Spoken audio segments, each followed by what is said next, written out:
Hello, this is Carla Coma, and I'm going to read a story called The Lion, the Witch, and the Wardrobe by C.S. Lewis. Chapter 1. Lucy looks into a wardrobe. Once there were 4 children whose names were Peter, Susan, Edmund, and Lucy. This story is about something that happened to them when they were sent away from London during the war because of the air raids. They were sent to the house of an old professor who lived in the heart of the country, 10 miles from the nearest railway station and 2 miles from the nearest post office. He had no wife, and he lived in a very large house with a housekeeper called Mrs. Macready and 3 servants. Their names were Ivy, Margaret, and Betty, but they do not come into the story much.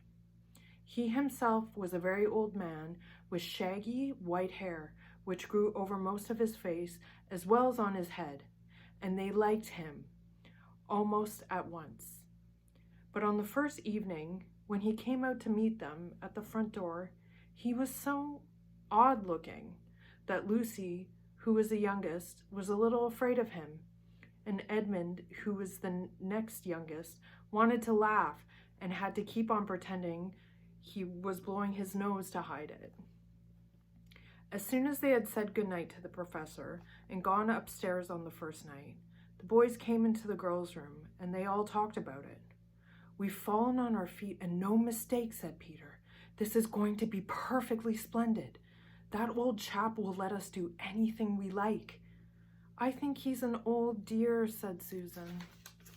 "Oh, come off it," said Edmund, who was tired and pretending not to be tired, which always made him bad-tempered. "Don't go on talking like that." "Like what?" said Susan. "And anyway, it's time you were in bed." "Psh, trying to talk like mother," said Edmund. "And who are you to say when I'm to go to bed? Go to bed yourself." "Haven't we all better gone to bed?" said Lucy. "There's sure to be a row if we're heard talking here." "No, there won't," said Peter. "I tell you, this is the sort of house where no one's going to mind what we do. Anyway, they don't hear us. It's about 10 minutes' walk from here down to that dining room, and any amount of stairs and passages in between." "What's that noise?" said Lucy suddenly. It was a far larger house than she had ever been in before, and the thought of all those long passages and rows of doors leading into empty rooms was beginning to make her feel a little creepy. "It's only a bird, silly," said Edmund. "It's an owl," said Peter. "This is going to be a wonderful place for birds. I shall go to bed now. I say, let's go and explore tomorrow. You might find anything in a place like this. Did you see those mountains as we came along? And the woods? There might be eagles. There might be stags.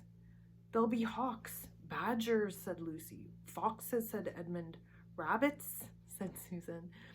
But when next morning came, there was a steady rain falling, so thick that when you looked out of the window, you could see neither the mountains nor the woods nor the stream in the garden. "Of course it would be raining," said Edmund. They had just finished breakfast with the professor and were upstairs in the room when he had set apart for them. A long, low room with 2 windows looking out in one direction and 2 in another. "Do stop grumbling, Ed," said Susan.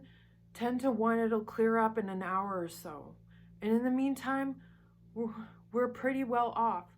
There's a wireless and lots of books." "Not for me," said Peter. "I'm going to explore in the house." Everyone agreed to this, and this was how the adventures began.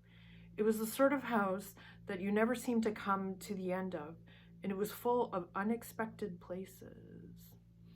The first few doors that tried led only into spare bedrooms, and everyone had expected that they would, but soon they came into a very long room full of pictures, and there they found a suit of armor, and after that was a room all hung with green, with a harp in one corner. And then came a 3 steps down and 5 steps up, and then a kind of little upstairs hall and a door that led out on a balcony, and and then a whole series of rooms that led into one another and were lined with books, most of them very old books, and some bigger than a Bible in a church.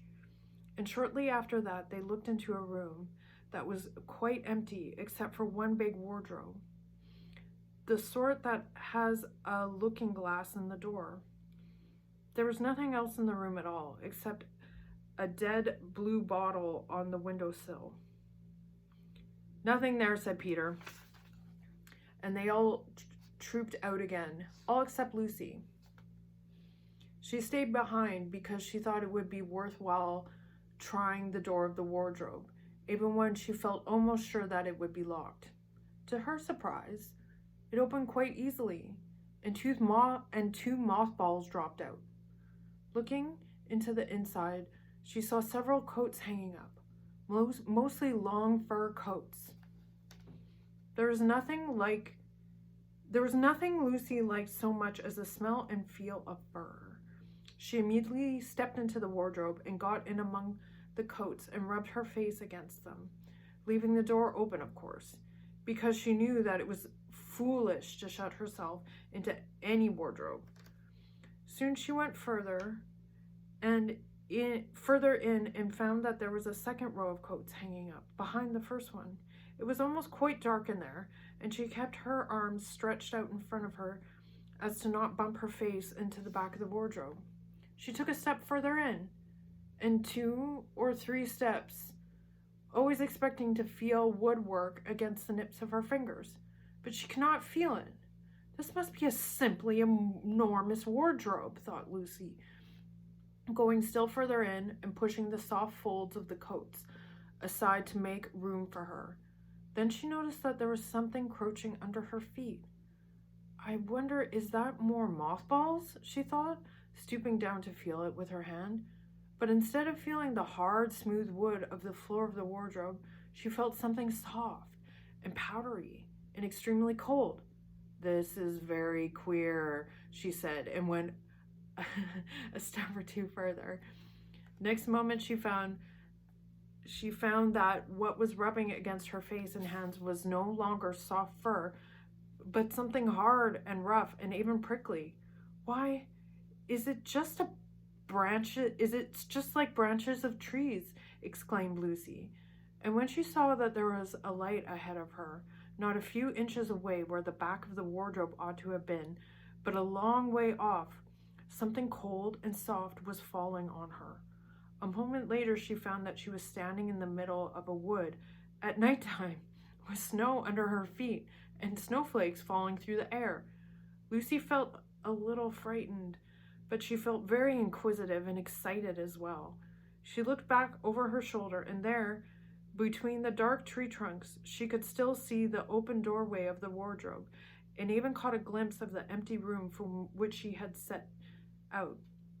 She had, of course, left the door open, for she knew that it is a very silly thing to shut yourself into a wardrobe.